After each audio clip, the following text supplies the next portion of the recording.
Hello everyone, I welcome you all in today's physics session. In this session, we are going to start our new lesson sound. Sound means ध्वनि. तो ये ध्वनि sound कैसे produce होता है, कैसे create होता है, ये हम आज की क्लास में स्टडी करेंगे. साउंड हमें क्यों सुनाई देता है, उसके लिए क्या नेसेसरी कंडीशन है, इसके बारे में आज की क्लास में हम डिस्कस करेंगे. तो लेट्स स्टार्ट. सी, ये कुछ साउंड के एग्जाम्पल्स हैं. ह्यूमन, हम जब किसी के साथ बात करते हैं, किसी के साथ झगड़ा करते हैं, तो हमारा मतलब साउंड सुनाई देता है.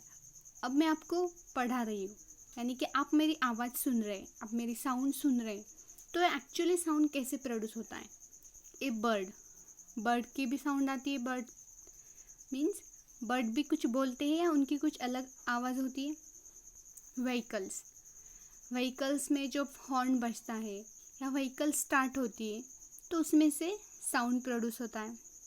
टेलीविज़न पर हम हमारे पसंदीदा प्रोग्राम्स देखते हैं, तो उसमें भी साउंड प्रोड्यूस होता है. एंड रेडियो पर आप न्यूज़, सॉन्ग्स ये सब सुनते हैं. तो एक्चुअली ये हमें क्यों सुनाई देता है, कैसे प्रोड्यूस होता है, उसके लिए क्या नेसेसरी कंडीशन है, वही हम स्टडी करेंगे. और भी सारे साउंड्स के एग्जाम्पल है. तो this is some example of sound, यानी कि इसमें से साउंड प्रोड्यूस होता है. तो हम देखते हैं साउंड प्रोड्यूस कैसा होता है, हमें क्यों सुनाई देता है.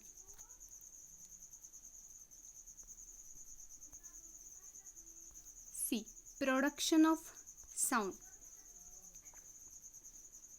साउंड का निर्माण, यानी कि साउंड कैसे उत्पन्न होता है और कैसे सुनाई देता है. Sound is a form of energy. It is a create in a form of wave. Sound एक एनर्जी है. Sound is a form of energy. Sound एक एनर्जी के फॉर्म में प्रोड्यूस होता है. And it is carried in a form of wave. And the energy is carried in a form of wave. और वो energy wave के form में create होती है. अब देखिए, हम जब क्लैप्स करते हैं, हम जब हमारे हाथों पर क्लैप्स करते हैं, तो हमारी जो मस्क्यूलर एनर्जी वो साउंड एनर्जी में कन्वर्ट होती है. हम जब ऑडियो या टेलीविज़न या रेडियो ऑन करते हैं, तो electric energy is converted into sound energy. तो इलेक्ट्रिकल एनर्जी का साउंड एनर्जी में कन्वर्ट होता है और हमें ऑडियो सुनाई देता है, यानी कि कुछ आवाज़ सुनाई देता है. तो वो जो साउंड होता है वो firstly in a form of energy. हर एक साउंड एनर्जी के फॉर्म में होता है. And it is a carried in a form of wave. Sound एक वेव फॉर्म है. साउंड वेव फॉर्म में ट्रैवल करती है और सुनाई देती है. Necessary condition to produce sound, vibration of particle. Necessary condition क्या है मेन? वाइब्रेशन. किसी ऑब्जेक्ट जब वाइब्रेट होता है, कोई ऑब्जेक्ट, तो उससे हमें साउंड सुनाई देता है. मीन्स हर एक चीज़ जिसमें साउंड प्रोड्यूस होता है, पहले वो वाइब्रेट होती है और फिर हमें साउंड सुनाई देता है. Vibration means to and fro motion of particle about its mean position. To and fro means back and forth position. Back and forth position means vibration. अब देखिए, एक ड्रम है और उस पर आपने कुछ फोर्स अप्लाई किया, यानी कि इस पर फोर्स अप्लाई किया, तो क्या होगा? ऑब्जेक्ट पहले वाइब्रेट होगा और उसके बाद हमें साउंड सुनाई देगा.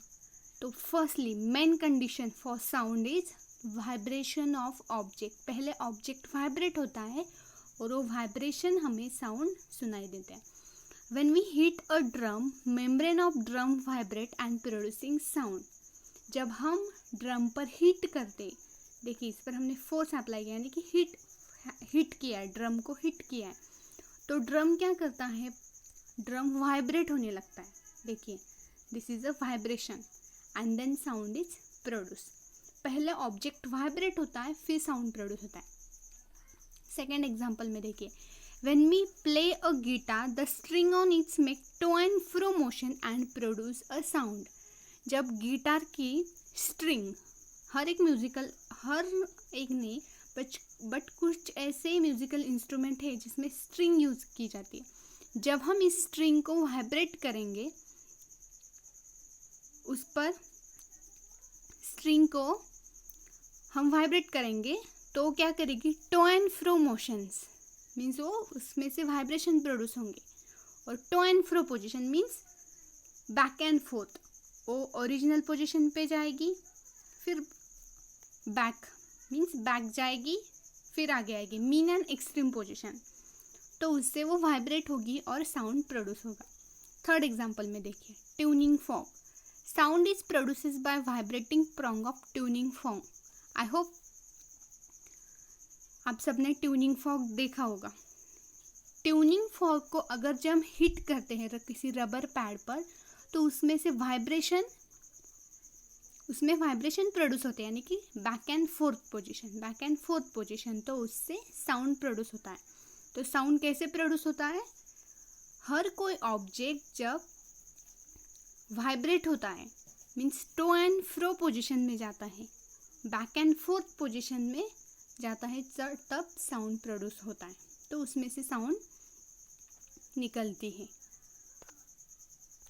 तो this is a production of sound. See, sound produce by vibrating object. अभी तो हमने देखा साउंड कैसे प्रोड्यूस होता है, कोई ऑब्जेक्ट वाइब्रेट करता है तो. See, this is the main condition for production of sound. हर कोई ऑब्जेक्ट जब वाइब्रेट होता है तभी उससे साउंड निकलता है.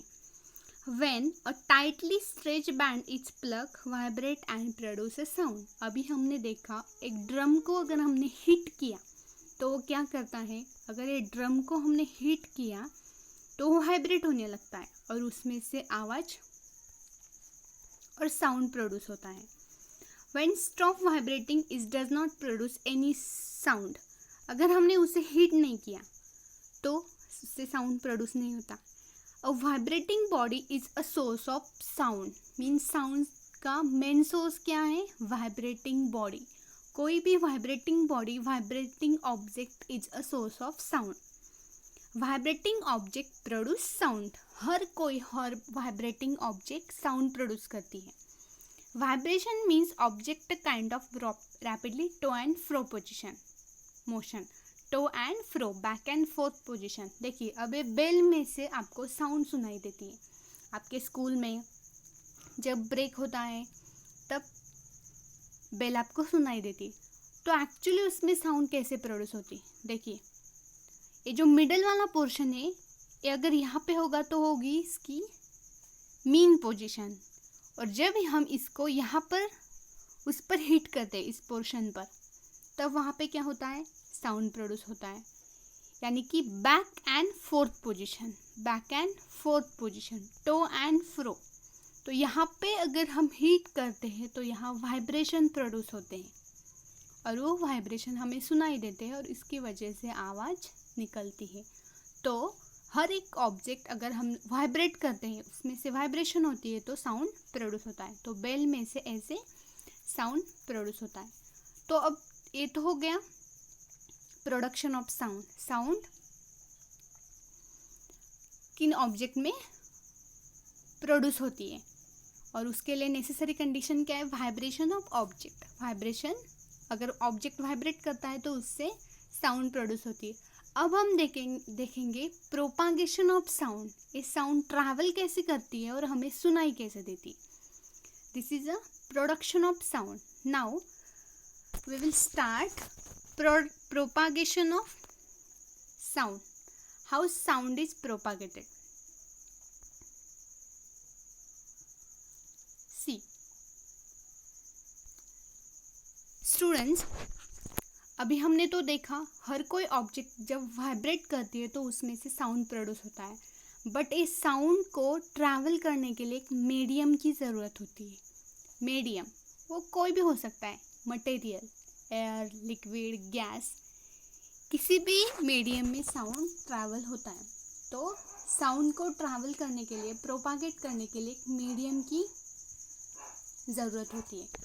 तो साउंड कैसे प्रोपागेट होता है देखिए। अब ये एक साउंड है, सपोज म्यूजिकल कुछ स्पीकर या क्या कहे उसे प्रॉपर वर्ड, इसमें से साउंड प्रोड्यूस होगा, यानी electric energy is converted into sound energy. ये पहले वाइब्रेट होगा, तो वाइब्रेट तो होगा बट हमें साउंड कैसे सुनाई दे रही है, तो देखिए अब हम जब इसमें से साउंड प्रोड्यूस हो रही है यानी कि वो वाइब्रेट हो रहा है, तो यहाँ पे कुछ एयर मॉलिक्यूल्स है। जब ए वाइब्रेट होता है तो एयर मॉलिक्यूल्स भी वाइब्रेट होते हैं। तो ये जब एयर मॉलिक्यूल्स वाइब्रेट होते हैं तो उसके पास वाले एयर मॉलिक्यूल्स भी वाइब्रेट होते हैं। ये पहले वाले एयर मॉलिक्यूल उनकी पोजीशन चेंज नहीं करते, वो है मतलब ये एज इट इज़ रहते हैं, बट वो जब वाइब्रेट हो रहे हैं तो उनके पास वाले एयर मॉलिक्यूल्स भी वाइब्रेट होने लगते हैं। अगर ए वाइब्रेट हो गए तो एयर मॉलिक्यूल्स भी वाइब्रेट होंगे, उसके पास वाले एयर मॉलिक्यूल्स भी वाइब्रेट होंगे, फिर ए भी वाइब्रेट होंगे और ये वाइब्रेशन हमारे कान को सुनाई देती है एंड हमें साउंड सुनाई देती है। So this is the propagation of sound. Sound कैसे सुनाई देती है देखिए, इसमें से जब हम इसे इलेक्ट्रिक एनर्जी देंगे तो ये electric energy is converted into sound energy, means ये वाइब्रेट होने लगेगा।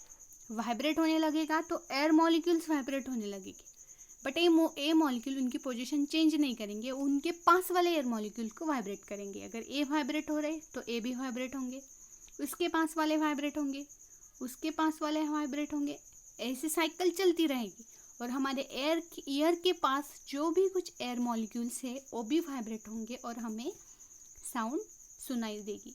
So this is a propagation of sound. और इनके पास एक काइनेटिक एनर्जी, पहले ही हमने देखा है sound is a form of energy, sound एक एनर्जी के फॉर्म में है। तो इन एयर मॉलिक्यूल के पास कुछ काइनेटिक एनर्जी भी होगी, तो वो एनर्जी के फॉर्म में ट्रैवल करेंगे और हमें साउंड सुनाई देगा। देखिए वही देखेंगे हम, प्रोपागेशन ऑफ साउंड वेव, कैसे साउंड प्रोड्यूस होता है वो तो हमने देख लिया। अब देखिए प्रोपागेशन ऑफ साउंड, ये तो हमने देख लिया कि इसमें से साउंड प्रोड्यूस होगी यानी कि वो वाइब्रेट होगा। अगर आपको इसके वाइब्रेशंस देखने हैं तो आप अगर इस पर कुछ पेपर राइडर डालोगे तो वो पेपर राइडर मूव करने लगेगा, ऊपर नीचे आई मीन वो डांस करने लगेगा। तो हम वहाँ देख सकते हैं कि पेपर राइडर वाइब्रेट हो रहा है यानी कि उसमें से साउंड प्रोड्यूस हो रही। जब ये साउंड प्रोड्यूस करेंगे तो इस एयर मॉलिक्यूल वाइब्रेट होंगे, उसके पास वाले हर एक एयर मॉलिक्यूल का लेयर वाइब्रेट होगा और ये वाइब्रेट होकर जो हमारे ईयर के पास जो एयर मॉलिक्यूल का लेयर है वो भी वाइब्रेट होगा और वो हमें सुनाई देगा। ये तो हमने देख लिया, बट हम देखेंगे कॉम्प्रेशन एंड रेरिफैक्शन। हमने पहले ही देखा है sound is a form of a wave, sound एक वेव है। तो कैसे वेव है देखिए, अब ये एयर मॉलिक्यूल का लेयर है, ये जब वाइब्रेट हो रहे तो वहाँ पे हाई प्रेशर क्रिएट होगा यानी कि कुछ एयर मॉलिक्यूल हाईली वाइब्रेट होंगे, हाई प्रेशर से वाइब्रेट होंगे और कुछ एयर मॉलिक्यूल लो प्रेशर से वाइब्रेट होंगे। देखिए यहाँ पे एयर मॉलिक्यूल वाइब्रेट हो रहे, बट इस रीजन में एयर मॉलिक्यूल कॉम्प्रेस कर रहे हैं यानी कि यहाँ पे हाई प्रेशर है, बट यहाँ पे इन रीजन में एयर मॉलिक्यूल कॉम्प्रेस नहीं कर रहे यानी कि वहाँ पे लो प्रेशर है। अगेन यहाँ पे हाई प्रेशर, यहाँ पे लो प्रेशर। तो ये जो हाई प्रेशर है उसे हम कहेंगे कॉम्प्रेशन एंड जो लो प्रेशर है उसे हम कहेंगे rarefaction. So this is a sound wave, means देखिए compression, rarefaction, compression, rarefaction means क्या होगा, एयर मॉलिक्यूल्स हाई प्रेशर से कॉम्प्रेस करेंगे, मीन्स कॉम्प्रेस करेंगे, हाई प्रेशर से वो वाइब्रेट करेंगे तो उसकी वजह से वो कॉम्प्रेस होंगे और कुछ एयर मॉलिक्यूल्स कॉम्प्रेस नहीं होंगे। तो हाई कॉम्प्रेशन को हुए हम वहाँ पे हाई प्रेशर होता है और जहाँ पे लो प्रेशर होता है वहाँ पे होता है रेरिफेक्शन। तो इस तरह हमें साउंड सुनाई देता है। मैं फिर से रिवाइज करूँगी। प्रोपागेशन ऑफ साउंड, साउंड हमें कैसे सुनाई देता है, तो अगर कोई ऑब्जेक्ट वाइब्रेट करता है तो एयर मॉलिक्यूल, उसके पास वाले एयर मॉलिक्यूल वाइब्रेट करते, तो वहाँ पे लेयर होता है एयर मॉलिक्यूल्स का। इस ऑब्जेक्ट में और हमारे एयर में कुछ डिस्टेंस है, कुछ एयर मॉलिक्यूल्स है। तो अगर पहला वाइब्रेट करेगा तो दूसरा वाइब्रेट करेगा, तो हर एक लेयर वाइब्रेट करेगी, मतलब उसके पास वाले एयर मॉलिक्यूल ए वाइब्रेट करेंगे और वो वाइब्रेशन हमें सुनाई देगा। और vibration is in the form of sound energy, तो वाइब्रेशन साउंड एनर्जी के फॉर्म में होगा। बट कुछ एयर मॉलिक्यूल क्या कॉम्प्रेस करेंगे, वो हाईली प्रोपागेट होंगे, और कुछ एयर मॉलिक्यूल से कॉम्प्रेस नहीं करेंगे, यानी कि वहाँ पे लो प्रेशर होगा। सो जहाँ पे हाई प्रेशर होता है वहाँ हम कहते हैं कॉम्प्रेशर, एंड जहाँ पे लो प्रेशर होता है वहाँ पे होता है rarefaction. So this is a propagation of sound. इस तरह हमें साउंड सुनाई देता है और साउंड प्रोड्यूस होता है। I hope students you are getting this point.